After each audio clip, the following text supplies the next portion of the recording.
आप सब साथियों को पता है कि मध्य प्रदेश के अलग अलग जिलों में जाति के आधार पर बहुत सारी घटनाएं हो रही हैं।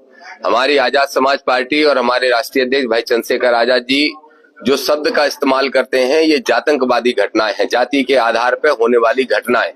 हमारी मांग है, हमारी पार्टी की मांग है। हम लोगों ने कल भिंड का दौरा किया और अटेर में उस परिवार से मिला, उस ऐसी भाई से मिला जिसको पेशाब पिलाने का काम किया गया। कहीं दमोह में एक कुस्बा को वो पैर धुलो के पिलाया जाता है। तो हमने मांग की है कि जिस तरीके से दमोह में एनएसए की कार्रवाई की गई है, क्योंकि इससे देखा जा सकता है कि देश में और अन्य दल का कोई भी किसी प्रकार की आवाज जनता की नहीं उठाई जा रही है। ऐसा इसलिए अनुमान लगाया जाता है क्योंकि ये पार्टी सभी शांत और मौन रहने का प्रयास कर रही है, लेकिन जनता की आवाज सामने बनती जा रही है। आजाद समाज पार्टी स्पष्ट तौर पे कि आप बताइए कि एक असामाजिक तत्व, एक ऐसे व्यक्ति को जो पूरे अंचल की शांति सामाजिक सौहार्द को बिगाड़ने का काम कर रहे हैं, आप लोग उसके खिलाफ क्या कार्रवाई कर रहे हो? अगर वो वकील साहब ने बाबा साहब डॉक्टर भीमराव अंबेडकर के ऊपर अनर्गल बयानबाजी की, अगर संविधान निर्माता ना होने पे या होने पे सवाल खड़ा करने का काम किया, तो महाराष्ट्र की सरकार ने तो उनके ऊपर एट्रोसिटी एक्ट लगा दिया, लेकिन आपने एट्रोसिटी एक्ट क्यों नहीं लगाया? तो हमारी दो मांगे मोहन सरकार से हैं और ग्वालियर के और भिंड के प्रशासन से है।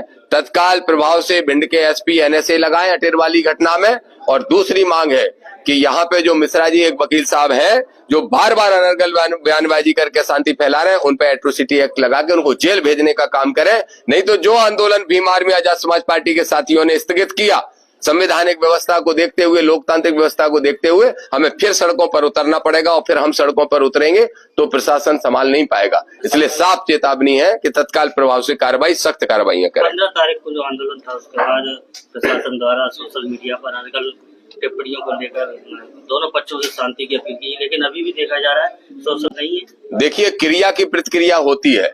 जब कहा गया तो हमारे सत्येंद्र विद्रोही जी हो, हमारे अनिल भाई हो, हमारे संगठन के सभी लोगों ने क्या निर्णय लिया?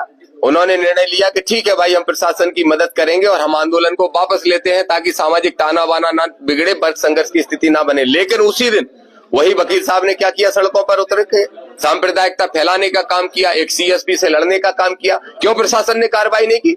वही हम कहना चाहते हैं। जो आपकी चिंता है एक सजग पत्रकार होने के नाते, वही हमारी चिंता है कि तत्काल प्रभाव से ऐसे लोगों के खिलाफ कार्रवाई करें, नहीं तो फिर हम सड़कों पर उतरेंगे, प्रशासन संभाल नहीं पाएगा। 10 तारीख से पहले अगर लागू कैसे होगा? तो 13% होल्ड लगा हुआ है, 27% आरक्षण है। पहले तो हमारी मांग है कि उनको संख्या के अनुपात में आरक्षण मिलना चाहिए, लेकिन जो 27% आरक्षण है उसको भी पूरा बहाल नहीं किया गया है। तत्काल उसके 13% होल्ड को हटाया जाए। दूसरा, अभी जो अतिवृष्टि जो बारिश हुई है उसमें किसानों की जो फसल नष्ट हुई है, तो प्रति बीघा के हिसाब से 30,000 रुपए बीघा के हिसाब से उनको मुआवजा दिया जाए। दूसरा, अभी तक जो कुछ प्रोफेसर है, करीब 150 प्रोफेसर है, उनको 2004-5 से अभी तक उनको मतलब नियुक्ति बहाल नहीं की गई है। उनको उसमें बहाल हो गई है लेकिन स्थायी नहीं किया गया, तो उनको तत्काल स्थायी किया जाए।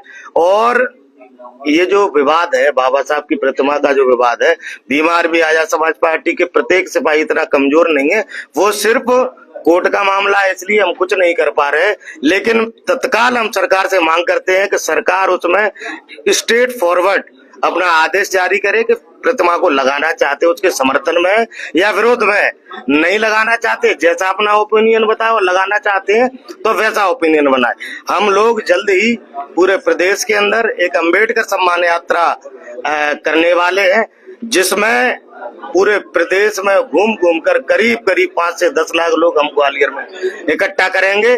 तब हम देखेंगे कि सरकार और जो प्रशासन है, आज एक जो जातंकवादी एक कोई मिश्रा है जो उल्टा सीधा बोल रहा है बाबा साहब के खिलाफ, उस पर भी अभी तक ना तो एनएसए की कार्रवाई हुई है, ना उस पर एट्रोसिटी एक्ट की कार्रवाई की गई है। क्यों भाई? अभी तक प्रशासन द्वारा एट्रोसिटी एक्ट की कार्रवाई क्यों नहीं की गई है? और जो व्यक्ति पूरे देश का माहौल बिगाड़ना चाहता है, ऐसा व्यक्ति कुछ नहीं है, सिर्फ और सिर्फ राजनीतिक भेड़िया है। वो कहीं पर भी विध्वंस करा सकता है। तो ऐसे राजनीतिक भेड़िया जो विध्वंस कराना चाहते हैं, सामाजिक सौहार्द बिगाड़ना चाहते हैं, ऐसे भेड़ियों की सिर्फ जगह सलाखों के पीछे है और कहीं पर नहीं है। उनको मनुष्यों में रहने का कोई अधिकार नहीं है। तत्काल उसको जेल में भेजा जाए, ऐसी हमारी मांग है आजाद समाज पार्टी की ओर से। माननीय चंद्रशेखर आजाद